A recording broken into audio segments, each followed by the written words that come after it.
joke. I find that old VHS. We're diving deep in cheesy flicks. Yeah, we're on a vintage quest. Not low on views, but high on laughs. Let's give these films a cheer. Cult classics, flops, and duds. There are topics on here. The Ejectables, rolling back the years. Celebrating movies that no one else cheers. From downright bad to epic fails, we say it's all good. The Ejectables, yeah, they're misunderstood. Welcome to the Ejectables. This is the show where movie enthusiasts Bill and Ian join forces with a weekly rotating guest to celebrate movies that we feel have been unjustly panned by the critics or sadly ignored and forgotten by audiences. Today's guest, Travis Small's a political junkie, ran some campaigns, who would have thunky? Tried so hard but he didn't make it far. That's okay, cause now he's in PR. Now a partner at Slowey McManus, got pets and kids and a wife not named Janice. Brain is packed with random movie knowledge. Been friends with Bill Narducci since Emerson College. Travis Small, he's our movie kin. So everyone, please welcome him. Wow, Travis, welcome to the That was show. the most fun ever. Oh my God. kids will love that. My kids will love that. I feel like I've hit peak. Is your wife named Janice? Jody. Okay. Oh, it was kind of close. Pretty close. Okay, so good thing because it did say not Janice. Travis, welcome to the show. Thank you for joining us today. Can you tell us a little bit about your political career? I think you really summed up my life, Ian. That was lovely. But yes, I've been on many failed presidential campaigns throughout my career. I've worked on gubernatorial, presidential. I just happen to miss the winning cycle every time. But I've worked throughout the country, helped work in primaries, general elections, but kind of found that they didn't have great severance packages when we lost. So I moved into public relations, which was actually my major at Emerson College. And I've worked in PR for 20 years. And a lot of the work we do is sort of political adjacent, policy adjacent. So still work closely with the governor's office and when the right person is elected, the president and so forth, congressional offices, mayors, things like that for my clients. I hope the right person wins the election. Anyway, speaking of politics. Oh, say, can you see political flicks? Bill wrote that song for us today. That was beautiful, Bill. That was beautiful. Yeah, good job, Bill. That was really good. Wait, So- do you not like that opening? I love that opening for you, Travis. That was the best one he's ever done. The opening was great. I feel like that was my whole life in flash before my eyes. It was beautiful. I like your dog. Your dog looks cute. Yes. So what do you have? What is that? Pembroke Welsh Corgi. Oh, just The like little the legs. queen, The little right? legs. Yeah. Yeah. Little bread. So because of your pick today, we have gone towards political movies. So here is our intro for your You little fucker.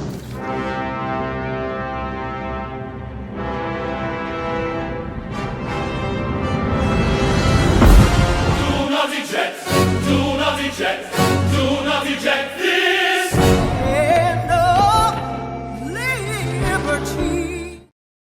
I think that is the opera singer, Travis, asking you what your pick is for our episode.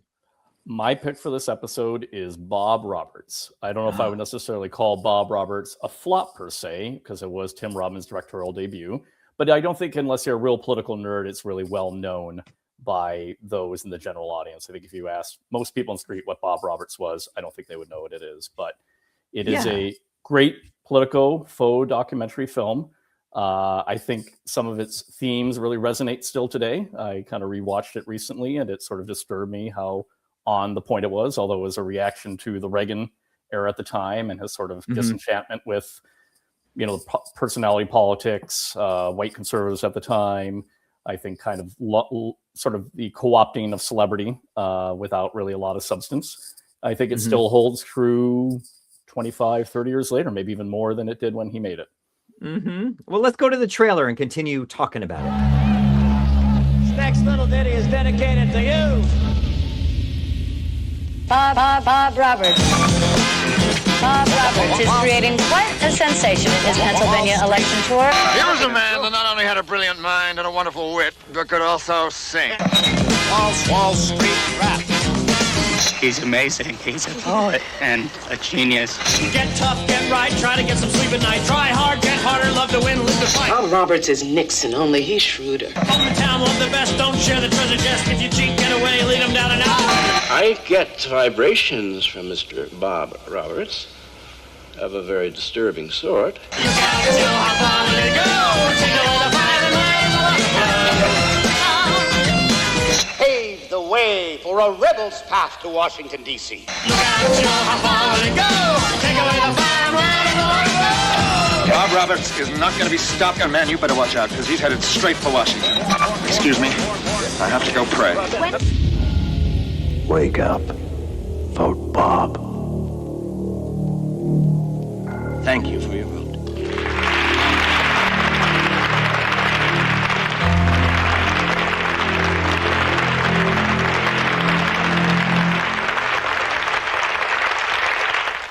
Such a great pick. I personally think this is one of the very best guest picks of our show so far. So good, Travis. Wow. Well, I am a big fan. I had not seen it for a long time, but it definitely holds up. And like I said, I don't know if it was necessarily a flop because critics liked it, but I don't think many people see it unless you sort of know somebody who's seen it. Yeah, it's underrated. It doesn't necessarily have to be a flop. I think it's a perfect ejectable.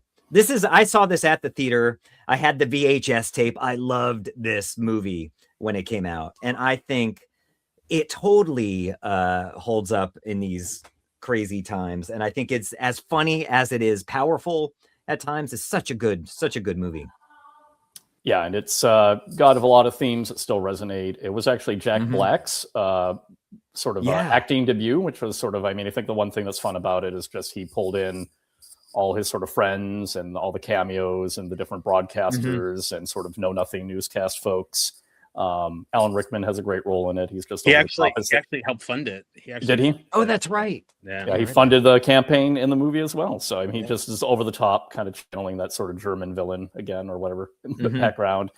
Ray Wise is awesome and as a campaign manager, and it just I don't know if we can get into the endings and things like that, but just the whole thing has a lot of tropes that still hold up. Get into the ending. You want to talk about it specifically? Yeah, well, I think it candidly just sort of, I think there's an assassination attempt in the movie.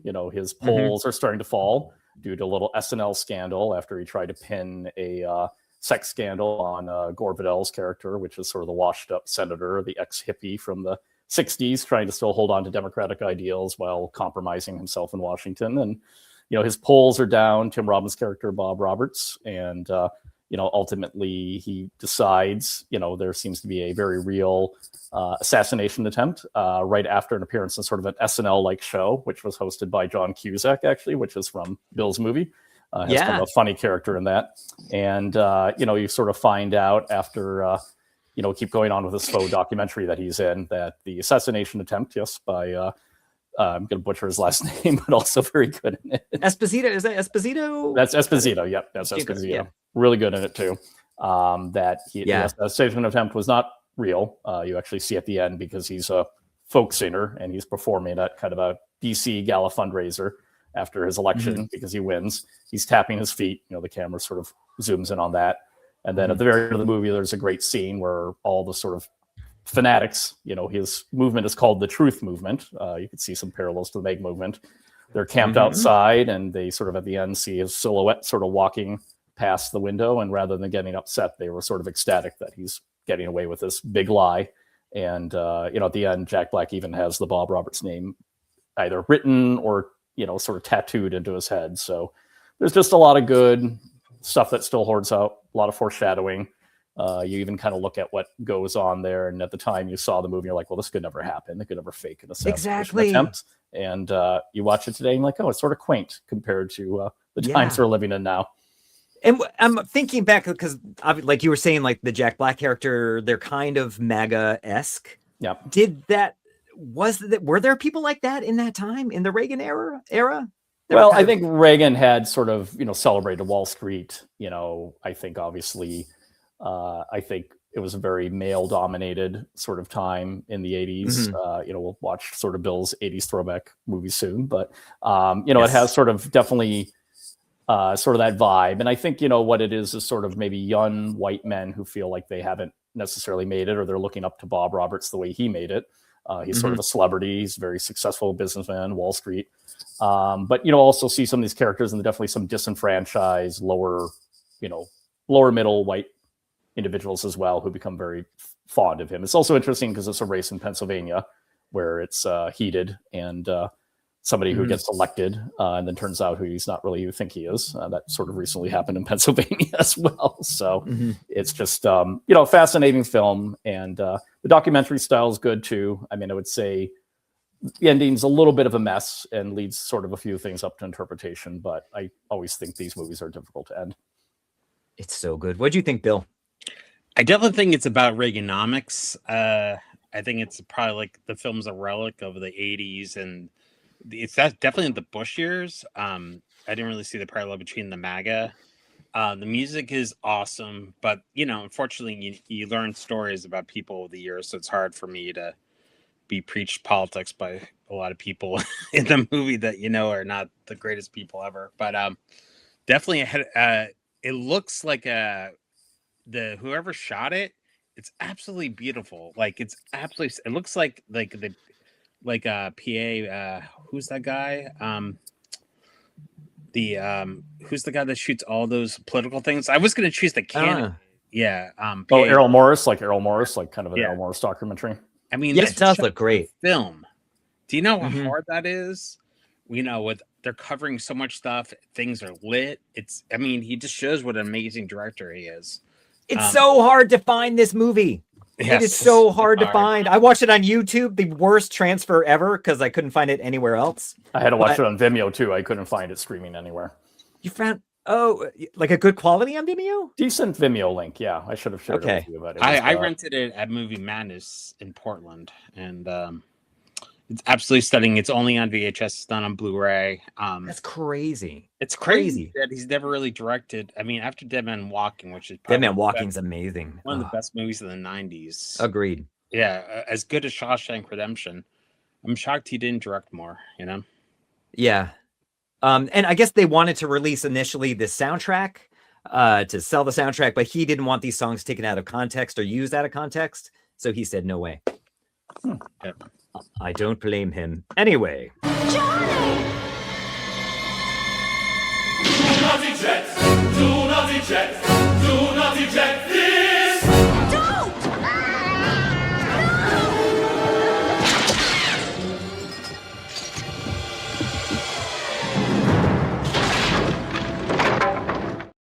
I think the opera singer's asking me what my pick is today, and it is another political film, this one directed by Warren Beatty from, I believe, 1998, called Bulworth.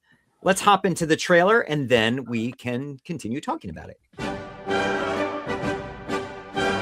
By March 1996, Bob Dole and President Clinton had locked up their party's presidential nominations. And while California approached its primary with little fanfare or attention, Democratic Senator J. Billington Bulworth embarked upon the final weekend of his re-election campaign. You promised us federal funding to rebuild our community. What happened? Well, you haven't really contributed any money to my campaign, have you? Are you saying that the Democratic Party don't care about the African-American community? Isn't that obvious? I mean, you don't put down that malt liquor and chicken wings and get behind somebody other than a running back who stabs his wife, you're never going to get rid of somebody like me. That was really good. Yo to you. Later. I was hoping for sooner. Senator, what is this new strategy? Just tell me a little bit. Senator Bulworth. Excuse me, Senator. Do you think it's wise to seek the support of the entertainment industry when you have such low opinion of our product? My guys are not stupid. They always put the big Jews on my schedule. Excuse me? Murphy put something bad about Farrakhan in here for you. Let me look. Miss, you be really honest with me and don't spare my feelings. Do you have any more of the little crispy crab cakes? I was afraid that I would not like this movie on revisiting it, but I loved it. I loved it when I saw it at the theater. I think it is daring. It takes some chances, can be offensive to people of all walks of life. But it makes me very nostalgic for a time where this character seemed outrageous, and now he doesn't seem so outrageous. Yes, what'd you think of this, Travis? I mean, I actually saw this movie with Bill way back in the day, and I remember being super, super excited for this movie because it was political, and I loved the preview. I remember walking out super disappointed just because I think the end is a complete mess. It just sort of falls apart at the end. But upon revisiting it, I still think it's one of the best setups. You know, that beginning sequence where he's just watching the ad campaign that, was trying to reposition him from his ideals into sort of a more boxed in, bought and sold politician, his sort of, disenchantment with DC, his sort of just giving up on life, not in, really just being sort of drawn out.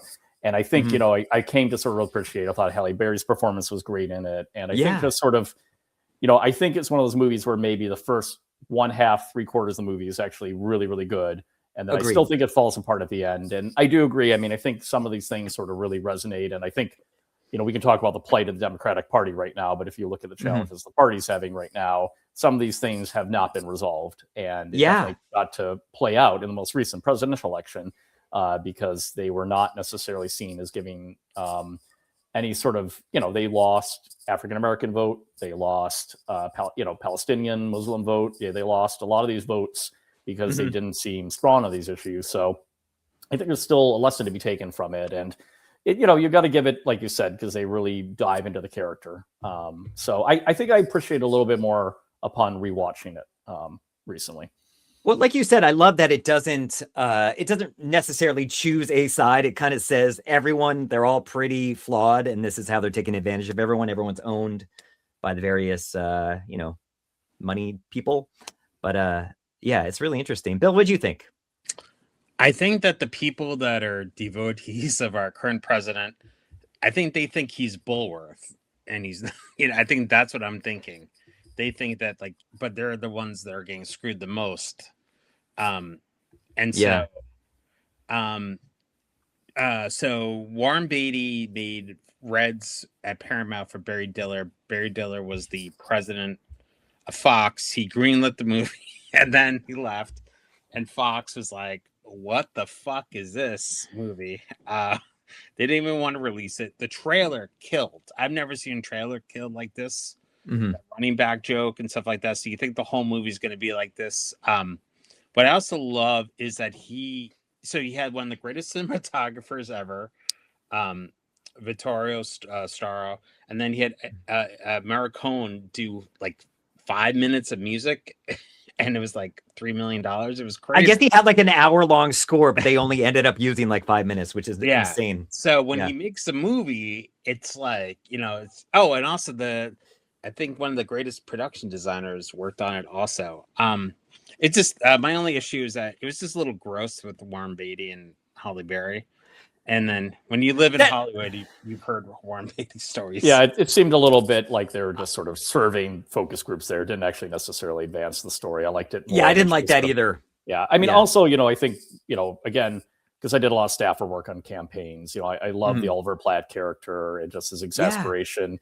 And I think having more of that sort of, campaign-driven stuff would have been interesting, just trying to control this out-of-control candidate. I remember working a John Edwards event because I was on the Kerry campaign in 2004, and we were all so excited about Edwards at the time. He was a rising star before he flamed out. And you just kind of ended up doing the event, and you're just there's just nothing there to this guy. I had these really high expectations of what he would be as a sort of magnanimous, candidate, but he really just kind of let you down when you sort of met him, for the first time. So, they sort of brought me back to that. But again, just really great cast again. And what I I'm sorry, was the Gary Hart movie that Hugh Jackman was in that Jason Reitman directed. It was so good. It made no money. It made I don't know it $1,000. Not the contender, I but think it's I haven't seen it yet, but I'm curious. It's a masterpiece, and that's when he decided to start doing Ghostbuster movies because like nobody saw it, but it was so good. I love this movie. I think I agree. First 3 quarters, super solid. That end, a bit shaky. I do love the guy that comes in at the end and says, be the ghost or be the spirit, or like be the spirit, don't be the ghost. Like I thought that was powerful, but I think there's a lot to like. It's a very, I think, fast paced. There's not a lot of fat on this movie. So does he lose his mind because he's about to be indicted for stock swindling? It's never really clear. I kind of thought for a while in my mind, I thought he had a stroke or something in a previous thing, but he just seems to be completely disenchanted, and he just sort of loses his mind for lack of sleep and lack of, I don't know. I think there's a lot of stuff going on. It's never clear. I mean, one thing I would say too, Ian, is it synchronizes with the music because he ends up becoming the rapping candidate, and I've got the folk singing candidate. So nice synergy there. I think they are so similar, this and Bob Roberts. Anyway, 1,000 times better. I like them pretty equally, but I do think Bob Roberts is better. Here's what Ebert had to say about Bulworth. This is a high wire act. This movie could go terribly, terribly wrong, and I give him a lot of points just for taking a chance and going ahead with it and going all the way with it, with all the stops out. Let me tell you, a lot of people have seen the TV ads for this film where he spouts off, incendiary, offensive remarks. And you could think, you could imagine, just on the basis of the TV ads, that this is, something like a stand-up act on the Comedy Channel where, you insult everybody to get attention. This film is better than that. It's so sad that Siskel clearly at the end. Anyway. But I agree with Ebert on this. Anyway. You set me up at justice. Why'd you do that to me? Fuck you, that's a lie. I'll deny we ever had this conversation. Yes, we did. Say cheese.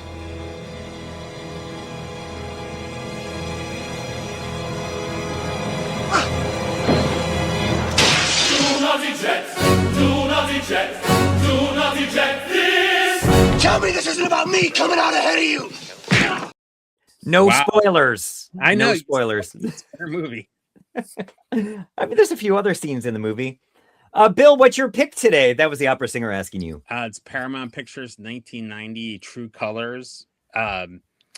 Barely released, directed by Herbert Ross, who has done a million comedies. I don't know how he got picked this one. Written by Kevin Wade, who wrote Working Girl. Do you want to show a trailer? Now that you're in Sure. I mean, there's a little more of it. There's like 3 minutes of the movie after that. You don't have to lie to me. What if I fall in love with you? Peter, I loved him. What's the matter? I'm not good enough? I didn't mean to hurt you. Never meant to hurt you. I am sorry that you got hurt.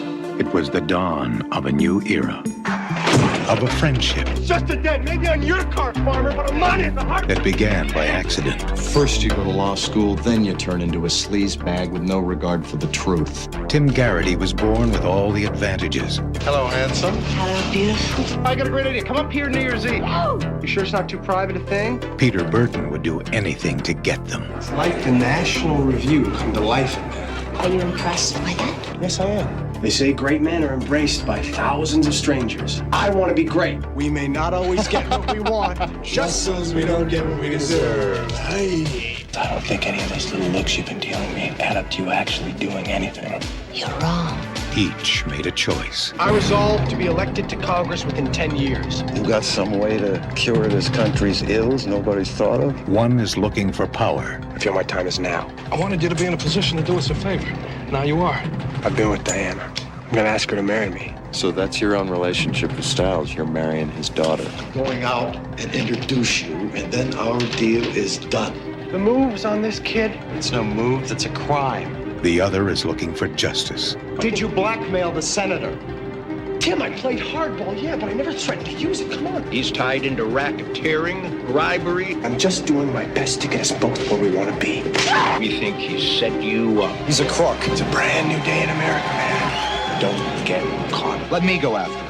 Tim, you're not FBI. You're a trial lawyer. He trusts me. What are you doing with him? I am helping out an old friend. There's a micro-cassette recorder sewn into the shoulder pad. What's with all these questions? Tell me this isn't about me coming out ahead of you. John Cusack, James Spader. True Colors. Wow. I've never seen a trailer give away a movie more than that trailer. It's crazy. Other than the trailer I used to show the trailer before. I know. You're coming with the Cliff Notes. Oh my God. Dante Spinotti shot it. And it's, it's the kind of movie that Hollywood keeps making over and over. Just kidding. This is a relic of the past. And what I also love about it, that on Seinfeld, Jerry Seinfeld had a VHS copy of True Colors on his bookshelf. And everyone would be like, what's going on there? It's what'd you think of this, Travis? Well, I think it needed a few more jazz-fueled montages. I mean, it needed. It only had about 10 to 20 of those. But it's me. My wife's like, "Do they still make those?" Because it kept on happening. But I'm sorry. But I would say, this is one I hadn't seen. I had never even heard of it until Bill recommended. So I did appreciate that. I liked the casting. I mean, it was kind of fun to see James Spader as sort of the good guy, the hero. I mean, talk about a career that went a different way, and then John Cusack is the sort of bad guy, the bad character, or maybe misunderstood. It is sort of the 80s antithesis of Mr. Smith Goes to Washington, running for that congressional seat in your home state of Connecticut there in Connecticut. I know. Which, Connecticut has such a lively mafia scene as well. But, it was, again, but it's one of those movies where you watch it and it feels quaint. Even the bad stuff that he's doing sort of feels like, isn't that just the way politics is today? This sort of idea of what right and wrong and, the girl stuck in between, sort of interesting. I had know very little about that actress, but she was in Eric the Viking. Oh, it was her first American film, I guess. Oh, really? And you can sort of tell she has this very affected way of speaking because she's trying not to sound English. But I think another one of those movies that just, the ending's a total mess, and it just seems like they kind of, not sure Everyone's exactly seen what. It. Yeah, not really sure what they're trying to get across with a sort of open-ended ending as well. But I think again, there's some good overlap in the three films here, and it's worth a watch. That's one I found on, I think, Pluto or Tubi or something. I could watch it. That was easier to find. That was a little easier to find. Yeah, you're welcome. This came out on the day when I saw everything, and I did not see this movie because I was like, a movie about politics. Woohoo! And UVA grads. It's scintillating. It was but I love, like you said, it takes place, a lot of it in Connecticut, and that Cusack ends up being from like the other side of the tracks, 10 minutes away from where I live. And then like when he gets kicked out of the campaign, they're like, you're going to be sent to New Haven, which is on the other side of me by 10 minutes. I'm like, I'm from like a very bad part of Connecticut. Who knew? Yeah, I don't know if it's intentional, but they have a great Better Off Dead nod with the climatic ski sequence between James Spader and John Cusack's character, and John Cusack trying to keep up on the black. I totally guy. believe that was them skiing. You got it, yeah. Supposedly Cusack trained for 600 hours, really, to ski. No, that wasn't him, was it? I guess some of it was. That was the goofiest sequence, but I guess it was very much of its time. Yeah, but I love that it seemed like it was a Better Off nod or He something. actually Totally hates Better Off Dead and refuses to talk about it. Isn't that crazy? Really? Yeah. One of my faves. One of my faves. Out of One Crazy Summer. He hates it. Classic. He hates it more. Hates that more. Yeah. Oh, my son went to get his autograph at a convention this past year, and it was just really depressing. My son was the only one in line. Weird. That is very sad. It was a horror movie convention. I guess he's not really known for horror movies, but anyway. I thought it was fine. It's not horrible. I think Spader is really solid. I think Cusack is good. I like that they're somewhat complicated characters, so I didn't hate this movie. It's highly forgettable in my opinion, but it's of its time. And this is what Ebert said about this one. Can't believe you fell for this and you held out against Guilty by Suspicion. Every criticism you made of the earlier film is true about this one. The movie's been told before. We know about it. We know how it's going to turn out. There's a better film called The Candidate that's based on the same material. It's not an entertaining film. It's kind of flat. It's disappointing in all of those ways. And yet, for some reason, I just don't understand how you can attack Guilty by Suspicion for reasons that apply manifestly to True Colors. Well, let's deal with. He's so mean to Siskel. But by the way, I just listened that Roger Ebert hated the first Die Hard. So you don't need to keep playing. You don't need to keep playing Roger. I miss those guys. I get so nostalgic. Yeah, I couldn't find one on Bob Roberts. I tried. I guess they didn't review it. I don't know. But anyway, we are at the part of the show, Travis, where you have to choose a pick that is not your own pick as your favorite pick of the episode. Which is it? It can't be True Colors either. So which one is it? I'm gonna have to go Bulworth. Upon rewatching, it offered a little bit more than True Colors. I agree. Bill, what do you choose? I'm gonna choose True Colors. You can't do that. No, okay. I'll choose Bob Roberts just for the music. You know what we have today? Because I'm going to choose Bob Roberts as well, because it's really good. It is really good. Everyone should seek it out. So Okay. what does he get? Get ready for it, Travis. You get The Summer House. What? No, the Summer House. No, he's been to the Summer House. Okay, then the gated community? Okay, so Ian found out I lived in a summer house, and so he thinks that's what it was. It was exactly like that. Are those his sisters? No, stop. Okay. Those are the people we hung out at the bars down on the Jersey Shore. That was Oh, not in Bridgeport though, like John Cusack. Exactly. No. Not in New Haven. Ugh. Come on. That's where I got my heart surgery. Anyway, this is where you can find these movies. Bulworth can be rented on iTunes Prime and YouTube. Really hard to find. And Bob Roberts, you can see it really poor quality on YouTube, or I guess on Vimeo as well, or find an old VHS. True Colors can be found on Pluto TV or rent it, but don't. Or you can. It's not bad. Anyway, that's where you can find these movies. Travis, thank you so much for your time today. Thank you, Ian. It was a real pleasure to meet you. Nice Nice hanging to out meet with you you guys. too. Can you get back into politics, please? We could use you. I know. I mean, I don't know if I can save it at this point, but it's sort of like watching the car wreck. You know, you want to help out, but you don't really want to get back into the car. And there's fire, and yeah, it's dangerous. I get it. Anyway, thank you for your time. Thank you, Please come Travis. back again. Everyone, like, share, tell your friends, and hopefully Bill will invite you to his summer house. From downright bad to epic fails, we say it's all good. The Ejectables.